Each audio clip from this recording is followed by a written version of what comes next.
So it seems that TNA, mostly Anthem Sports, um, are looking at a new media rights deal for the next year or so.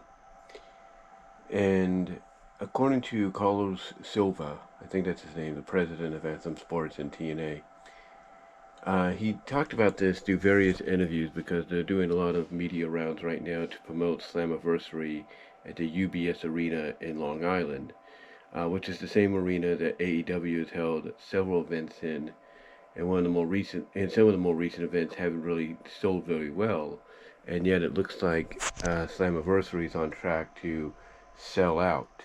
The UBS Arena. Around bell time, I guess you could say, which is kind of, kind of, I guess you could say from a competitive standpoint, doesn't make AEW look good. That even with one of their pay-per-views, like I think what was it, what was it? It's not Worlds Collide or something like that. It was Dynasty or something. Full Gear, one of those two. World's End. Um, it's kind of like sad a little bit, to know they couldn't sell out the UBS Arena for one of those pay-per-views in the past year, and yet not even a year later, Slammiversary from TNA, which is looked at as the number three promotion now in the United States, is on the verge of selling it out. You know, and some would say it's thanks to WWE's partnership with them, and that might be true. And the same might be said for potentially what they could be getting in the near future, and that is a new media rights deal.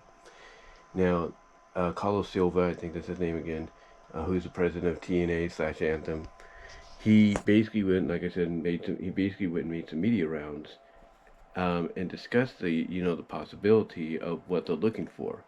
And what they're looking for is a $10 million a year deal. $10 million a year, I think at 10 years or something like that, or just $10 million a year deal with a new outlet, new broadcasting, a new broadcasting and digital platform outlet, if not either or. They're looking at a new deal around that range of 10 million a year, to where they can go at least for about 52, maybe 40, maybe I would say at most 45 to 52 weeks a year live. They can go live about 45 to 52 weeks a year.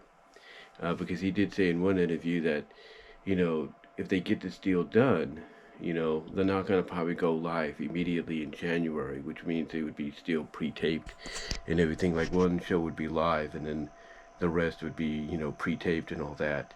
That would follow. But the goal apparently is to go live every week with this deal, which they want to get for around 10 million. They want to average that range. I should say.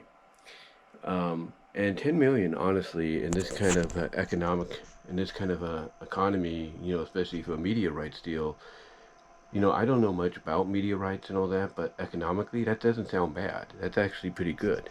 And that's the kind of, I think, dollar sign, dollar amount that any potential broadcasting partner, future broadcasting partner, over the air, cable, digital would be looking for. But the question is, who is going to be the new partner? Because according to Silva, they plan to hopefully within the next 2 to 3 months have an announcement made, or announcement ready to be made, as to where they're going to land. Because right now they're on Access TV. That's AXES. AXES, Access TV, which not a lot of people get unless you have DirecTV, either digitally or the physical dish, if you know what I mean. So you don't have access to that unless you have DirecTV or you have Dish Network or your cable outlet, like some Xfinity, Comcast, and some Spectrum, and all of them do have it, but not everybody. So the question is going to be, who's going to be the one that replaces them, that gets TNA back on a more broader platform. And to me, thinking about it, there's a lot of contenders out there. There is. They could go with Paramount, because Paramount used to be Spike. Spike used to be a former home of TNA. They can do that. they go with Vice. Everybody's got Vice. It may not be it may not be as big as Paramount and all that and everything, but it's, pretty much everybody has access to it, so they can, watch, TNA there if they want to. They can go back to Pop if they want to. That's a, potential avenue because everybody has Pop. Um, you know, the outlets, the potential partners, the bigger platform partners, cable, over the air, and digital wise, is endless. I mean, right now, one of the things they've been doing, and I'm sure a lot of people have been wondering this, is they've been going live around 5 o'clock in the afternoon Pacific time, 8 o'clock Eastern.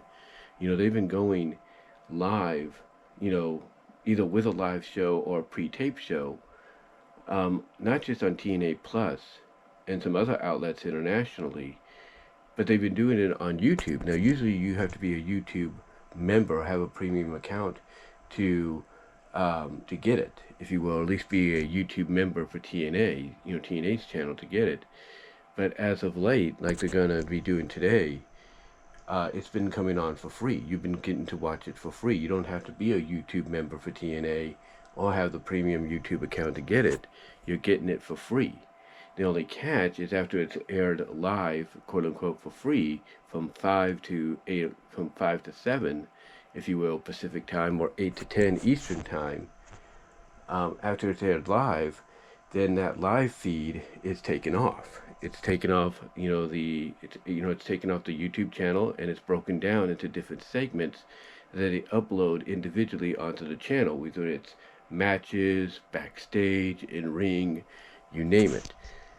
So you only get like one chance to watch it live as it's happening before they break it down and give it to you individually in chunks, if you will, in segments, in match segments, in ring backstage segments.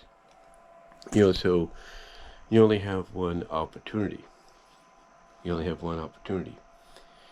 So so you got to be wondering, like, why have they been doing this lately? Why have they been going down this path? And I think the reason is to test the audience, to see if the audience is ready to potentially embrace a TNA that's live across the board on a big platform, not just digitally like YouTube, maybe even Netflix and Peacock and whatever, but, a potential bigger cable platform as well.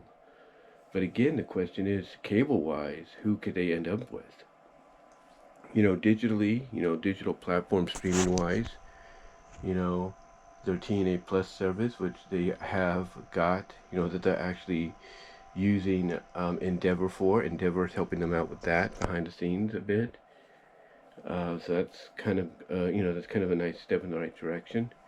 But outside of the TNA Plus, YouTube, they could stick with YouTube and do, keep doing what they're doing now from a digital streaming platform, perspective, and it would work. People would actually embrace it.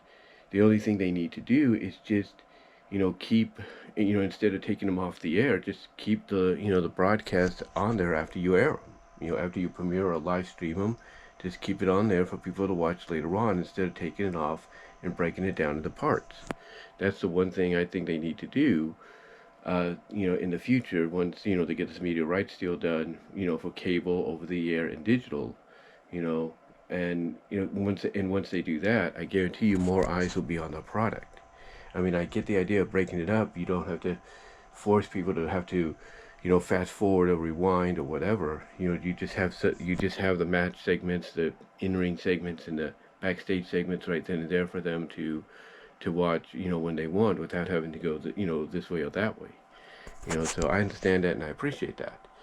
Um, but to me, I think, in the future, especially once they get this new deal done, they should just allow the platform to have the show, to have the broadcast itself after the air it. Just leave it as is, so that way people can watch it as a whole when they get the opportunity, especially if they're working and they, especially if they're coming home from work or something like that, or they're going to work and they come home and they want to watch something, they could tune that in and watch it as a whole instead of watching it in parts. I think they need to do that.